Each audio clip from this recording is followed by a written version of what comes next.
Bom dia, gente. Pessoal, nessa aula de física, a gente vai falar um pouco sobre trocas de calor e calorímetro. Então, vamos entender primeiramente o que é esse calorímetro, certo? O calorímetro aqui, ó, esse desenho aqui que eu fiz, ele é um recipiente que evita trocas de calor entre o seu conteúdo e o meio externo. Então, qualquer conteúdo, né, substância que esteja no interior de um calorímetro, essa substância não vai trocar calor com substâncias de fora, né, com o meio externo, certo? Então, quais são os tipos de calorímetros mais comuns no nosso cotidiano, no nosso dia a dia? A gente tem a garrafa térmica, a gente tem a estufa, também é comum. E nós temos também congelador, certo? Um exemplo da garrafa térmica, por exemplo. Ó. Qualquer conteúdo que se coloque dentro da garrafa térmica, né? O intuito da garrafa térmica é fazer com que aquela substância que está ali dentro seja conservada a sua temperatura, né? E para isso, não vai poder haver contato com o meio externo para que isso ocorra, né? A estufa tem, né, a mesma finalidade e o congelador também. São tipos comuns de calorímetros que a gente utiliza no nosso dia a dia. Nessa observação que eu coloquei para vocês, a gente tem assim, ó, em um sistema de vários corpos termicamente isolados, né, do meio externo, a soma das quantidades de calor trocadas por eles é igual a zero. Ó, gente, entendam. No calorímetro não existe troca de calor, não vai existir trocas de calor com o conteúdo que está dentro dele e o meio externo. Mas, se forem colocadas substâncias diferentes dentro do calorímetro, né, mais de uma substância, elas vão trocar calor entre si, até atingirem o equilíbrio térmico. Então, essa quantidade de calor trocada entre as substâncias que estarão dentro do calorímetro, isolados do meio externo, a soma dessas quantidades de calor vai ser nula, sempre, certo? Sempre será igual a zero, ok? Numa situação dessa de um calorímetro. Porque elas vão trocar calor até atingir uma determinada temperatura que será comum para todas as substâncias que estarão aí. Por isso, a soma das quantidades de calor trocadas entre essas substâncias será igual a zero, certo? Vamos ver um exemplo aqui de como a gente possa visualizar isso, né, em uma situação em que a gente pode ter um recipiente, um determinado recipiente, que não troca calor com o meio externo, certo? E aí, nesse recipiente, nós vamos juntar 3 substâncias dentro dele. A gente vai juntar 200 gramas de água a 22 graus Celsius, está aqui, ó, 200 não, 2.000.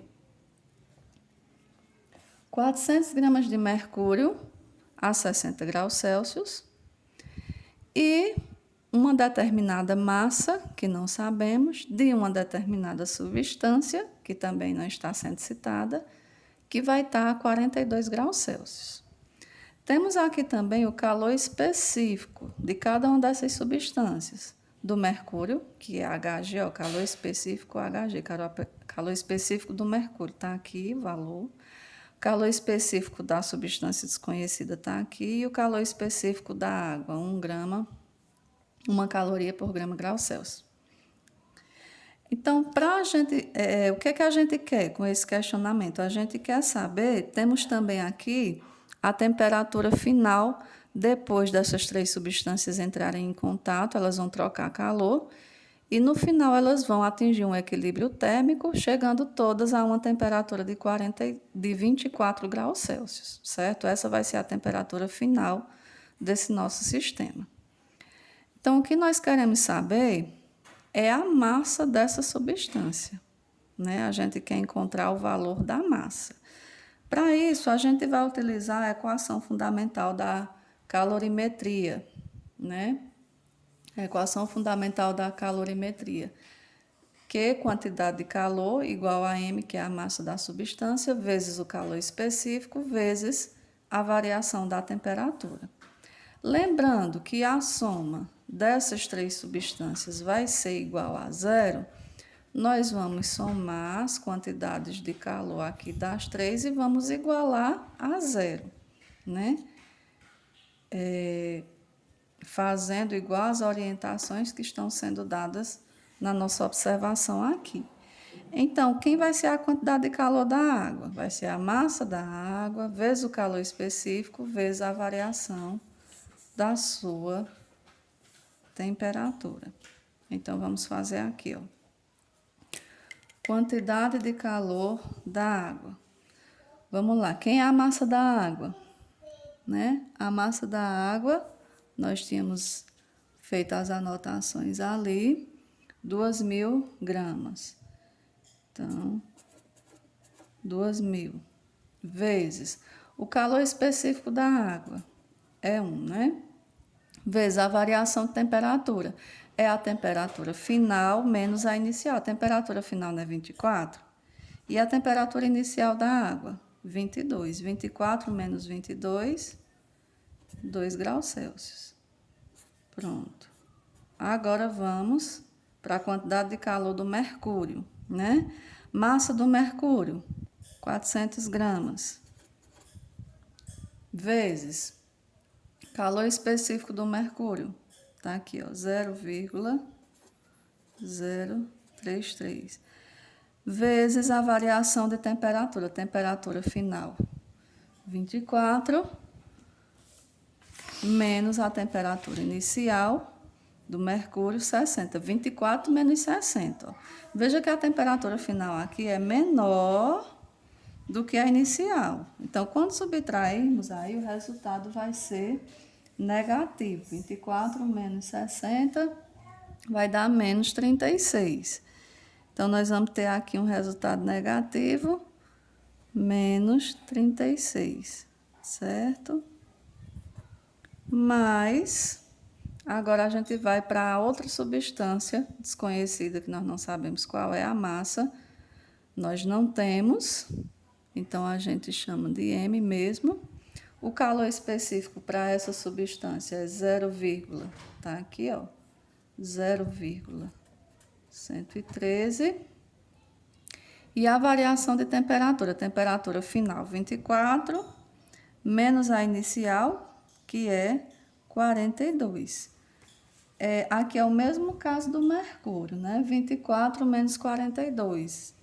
O valor final é menor do que o inicial, então o resultado vai ser negativo também, menos 18. Pronto, agora nós vamos para a resolução dos parênteses, ó, multiplicando 2.000 vezes 1 vezes 2, nós vamos ter 4.000, mais, multiplicando esses 3 aqui, nós vamos ter um resultado de 475,2, porém vai ser negativo, porque nós temos um dos valores negativos, ó. Então, em vez de mais ali, vai ficar menos. Menos 475, menos 475,2. O mesmo caso dessa última aqui, ó, que ao multiplicar por 18, 18 é negativo, então o resultado final será negativo. Vezes M, junta o M com o resultado que deu aqui na multiplicação. Então, vai dar negativo também, menos 2,394 M. Lembrando que isso aqui tem que ser igualado a quanto? A zero, porque a soma, olha os sinaizinhos, ó, a soma de todas as quantidades de calor dentro desse recipiente isolado será igual a zero. Então, igualamos a zero aqui. Agora, ao invés de somar, nós vamos subtrair por conta desses sinais negativos que deu resultado negativo na multiplicação, ok? Nem sempre isso vai acontecer, mas às vezes ocorre por conta de um sinal negativo. Então, o que é que a gente pode fazer aqui, ó? 4.000 menos 475,2, isso aqui a gente já pode subtrair. Não podemos subtrair com esse outro, porque esse resultado está ligado a M e não subtrai letra de número, não pode subtrair. Então, esse valor aqui, ó, ele não pode ser subtraído desses dois. Nós vamos subtrair só 4.000 menos 475,2, que vai dar 3.524,8. O que é que a gente vai fazer? Vamos separar a incógnita, que é M, jogar para o outro lado da equação. Se aqui ela está negativa, ela vem positiva, ó, 2.394 M. E como nós queremos o M, que é a massa, vamos inverter a posição. Vamos trazer o M para o início da equação, invertendo aqui, 2.394 M igual 3.524,8. Quando a gente inverte tudo do lado direito para o lado esquerdo e do lado esquerdo para o direito, não precisa inverter o sinal quando a gente inverte tudo de um membro para o outro da equação, certo? Então, M, que é a massa, vai ser 3.524,8 dividido por 2.394, né? Então, qual vai ser a massa dessa substância? Não vai dar um valor exato, vai dar quebrado, certo? Mas a gente considera só a parte exata para a quantidade de gramas que vai dar aí no resultado. 1.472 gramas. Então, essa substância que a gente queria saber tem 1.472 gramas, certo? Então, gente, está respondida aí, ó. Existem várias situações que vai envolver essa quantidade de calor, de trocas de calor em um recipiente que se remete a um calorímetro. Aí vocês precisam lembrar que se tiver mais de uma substância, a soma dessas substâncias é igual a zero, e que essa troca de calor ela tem que ser calculada considerando a equação fundamental da calorimetria, que é essa que foi mostrada aqui a vocês agora, certo? Quantidade de calor igual a massa vezes o calor específico vezes a temperatura. Ok? Espero ter ajudado. Tenha um bom dia.